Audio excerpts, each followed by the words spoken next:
And let's continue with the Purloined Letter by Edgar Allan Poe. So where we're at right now, the prefect of the Parisian police has searched the house twice for this letter. And he's telling our narrator and Dupin all about this. And Dupin's like, oh, they're offering a reward? Write me a check and I will immediately hand you that letter you're looking for. And the prefect is very shocked, as is the narrator. And we will backtrack a little bit to the beginning of the paragraph that I got cut off at last time. I was astounded. The prefect appeared absolutely thunderstricken. For some minutes he remained speechless and motionless, looking incredulously at my friend with open mouth and eyes that seemed staring from their sockets. Then, apparently recovering himself in some measure, he seized a pen and, after several pauses and vacant stares, finally filled up and signed a check for 50,000 francs and handed it across the table to Dupin. The latter examined it carefully and deposited it in his pocketbook. Then, unlocking an escritoire, took thence a letter and gave it to the prefect. The functionary grasped it in a perfect agony of joy, opened it with a trembling hand, cast a rapid glance at its contents, and then, scrambling and struggling to the door, rushed at length unceremoniously from the room and from the house without having uttered a syllable, since Dupin had requested him to fill up the check. When he had gone, my friend entered into some explanation. "The Parisian police," he said, "are exceedingly able in their way. They are persevering, ingenious, cunning, and thoroughly versed in the knowledge which their duties seem chiefly to demand. Thus, when G detailed to us his mode of searching the premises of the Hotel D, I felt entire confidence in his having made a satisfactory investigation so far as his labors extended." "So far as his labors extended?" said I. "Yes," said Dupin. "The measures adopted were not only the best of their kind, but carried out to absolute perfection. Had the letter been deposited within range of their search, these fellows would, beyond the question, have found it." I merely laughed, but he seemed quite serious in all that he said. "The measures, then," he continued, "were good in their kind and well executed. The defect lay in their being inapplicable to the case and to the man. A certain set of highly ingenious resources are, with the prefect, a sort of Procrustean bed,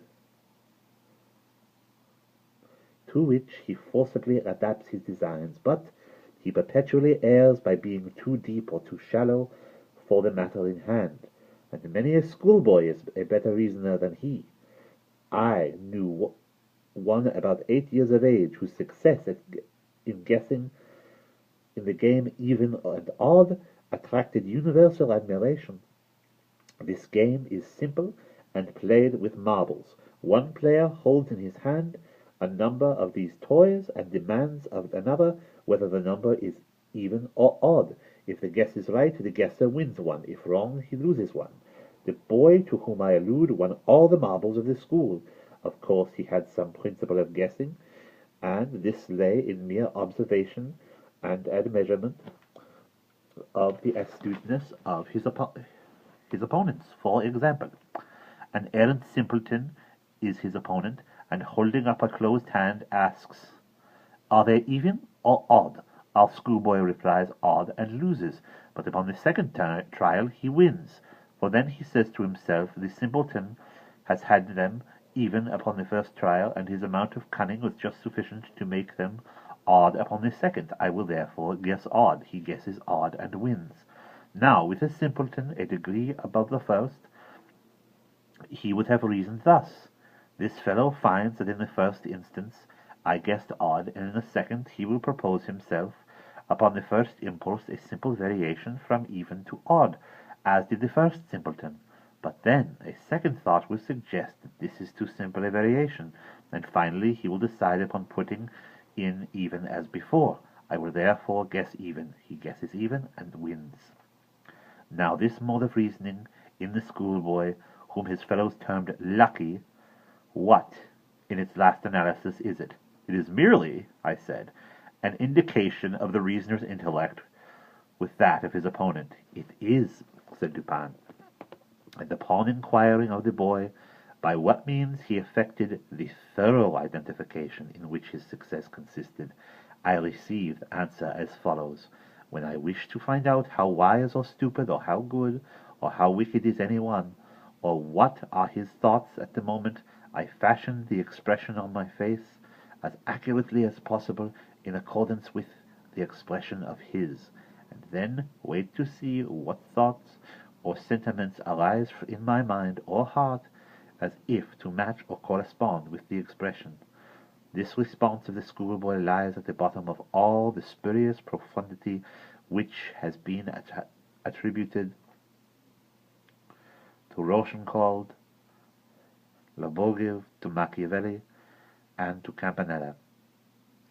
And the identification, I said, of the reasoner's intellect with that of his opponent depends, if I understand you right, upon the accuracy with which the opponent's intellect is admeasured.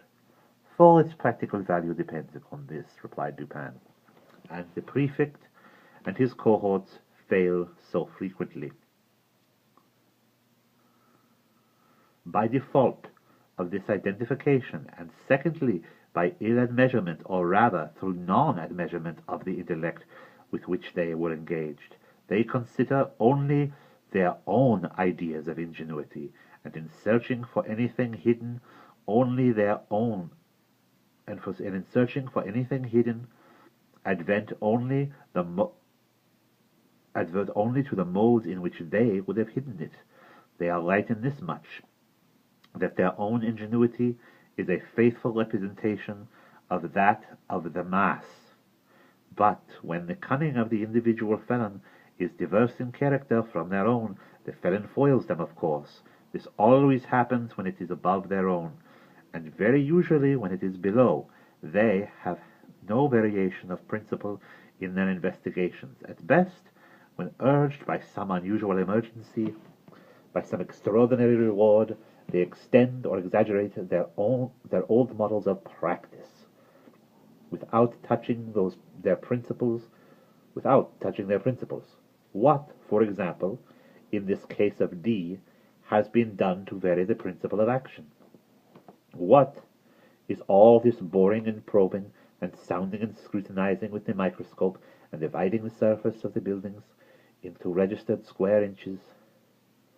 What is it all but an exaggeration of the application of one principle or set of principles of search, which are based upon the one set of notions regarding human ingenuity, to which the prefect, in the long routine of his duty, has been accustomed? Do you not see he has taken it for granted that all men proceed to conceal a letter, not exactly in the gimlet-hole bored in a chair-leg, but at least in some out-of-the-way hole or corner, suggested by some tenor of thought which would urge a man to secrete a letter in a gimlet-hole bored in a chair-leg? And do you not see also that such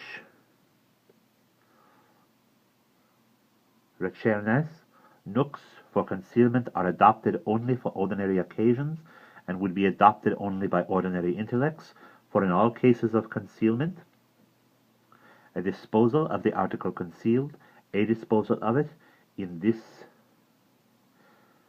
recherche manner, is in the first instance presumable and presumed, and thus its discovery depends not at all upon the acumen, but altogether upon the mere care, patience, and determination of the seekers.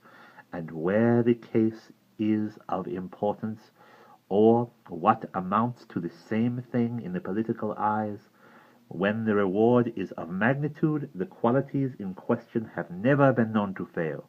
You will now understand what I mean in suggesting that, had the Purloined Letter been hidden anywhere within the limits of the prefect's examination, in other words, had the principle of the concealment been comprehended within the principles of the prefect, its discovery would have been a matter altogether beyond question.